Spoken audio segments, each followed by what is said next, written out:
Bonjour à tous, on démarre cette revue de presse avec l'équipe de France qui a frôlé l'humiliation. Les hommes de Sylvain Ripoll ont manqué de peu d'être éliminés dès la phase de poule par l'Afrique du Sud. Le temps des titans, écrit le quotidien L'équipe dans ses pages intérieures. Menés 3 fois au score, les Bleus ont su puiser dans leurs ressources pour renverser ce match complètement fou. Une victoire miraculeuse qui doit néanmoins servir d'électrochoc pour la sélection tricolore qui ne s'en serait jamais sortie sans son héros Gignac, auteur d'un triplé. Une performance saluée unanimement par les quotidiens régionaux de la Provence et du Progrès en ce lundi matin.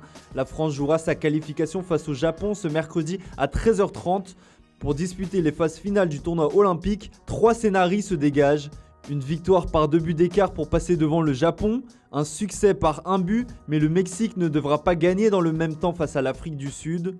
Un match nul pourrait suffire, mais il faudra un faux pas de la sélection mexicaine. Les Bleus ont donc désormais leur destin entre leurs mains. On prend désormais la direction de l'Espagne, où Lionel Messi fait la une du Mundo Deportivo. On a peut-être tendance à l'oublier, mais le sextuple Ballon d'Or est actuellement libre de tout contrat depuis le 30 juin dernier. Une véritable anomalie qui devrait être réglée très prochainement, comme le rapporte le quotidien espagnol. Le Barça préparait ainsi la signature de son nouveau contrat dès son retour de vacances. Si côté barcelonais, on ne s'inquiétait pas forcément dans ce dossier qui a tenu en haleine la planète football l'été dernier, c'est parce qu'un accord de principe avait été trouvé avec l'agent de Messi qui n'est autre que son père. La Pulga aurait accepté de signer une prolongation d'1 an et par la même occasion consenti une énorme baisse de salaire de 50%. Les dirigeants Blaugrana espèrent ainsi que l'Argentin montrera la voie à ses coéquipiers afin d'alléger la masse salariale. On reste de l'autre côté des Pyrénées, direction le rival madrilène. C'est chaud, s'enflamme Marca dans son édition du jour. Le transfert de Raphaël Varane à Manchester United serait imminent. La vente du défenseur de 28 ans sera bouclée cette semaine pour un montant de 50 millions d'euros. Si on semble être catégorique côté espagnol, on reste néanmoins prudent outre-Manche. Les Red Devils restent sur la défensive, écrit The Sun. Le tabloïd anglais explique que Manchester United commence à s'impatienter pour Raphaël Varane et a peur qu'il utilise ces derniers afin de renégocier un nouveau contrat avec le Real Madrid. Encore un peu de patience donc, le feuilleton Raphaël Varane va connaître son dénouement très prochainement. On reste en Angleterre où la formation entraînée par Pep Guardiola est rattrapée par la patrouille. Manchester City frappé par le fair play financier, peut-on lire dans le Sun. Déjà épinglé par l'UEFA par le passé, les Sky Blues auraient déjà tenté de contourner les règles en 2011. Selon les informations du Daily Mail qui s'est procuré des échanges, Manchester City aurait délibérément gonflé ses revenus lors de la saison 2010-2011. Cela concerne le sponsoring maillot financé par Etihad Airways. Évalué à 4,6 millions d'euros, ce sont finalement près de 14 millions qui auraient été notifiés.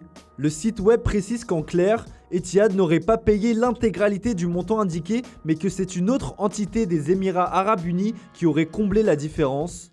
Cette affaire risque de faire grand bruit outre-Manche à l'heure où Manchester City rêve d'attirer Harry Kane ou encore Jack Grealish dans ses filets. On file en Italie où le meilleur buteur des Nerazzurri est en une du Quotidiano Sportivo.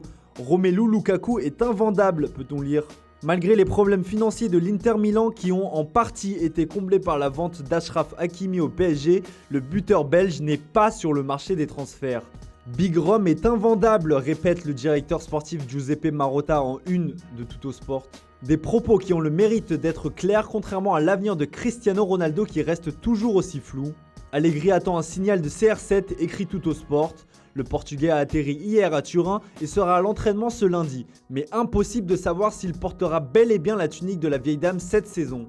On termine ce tour de la presse sportive avec la légende de Manchester United Wayne Rooney. Ce dernier s'est retrouvé en une des tabloïds anglais et notamment du Mirror à son insu. La faute à une publication sur les réseaux sociaux de vidéos et de photos de lui endormi en charmante compagnie lors d'une soirée visiblement trop arrosée. Comme l'explique le Daily Mirror, l'intéressé a contacté la police locale qui a ouvert une enquête après une demande de ses avocats, ce dernier assurant avoir été piégé. Wayne Rooney a donc préféré prendre les devants et éviter de ternir son image d'icône dans le royaume. Voilà, c'est tout pour aujourd'hui. Bonne journée à tous. On se retrouve tout à l'heure pour le traditionnel JT Foot Mercato avec Guillaume Vigier.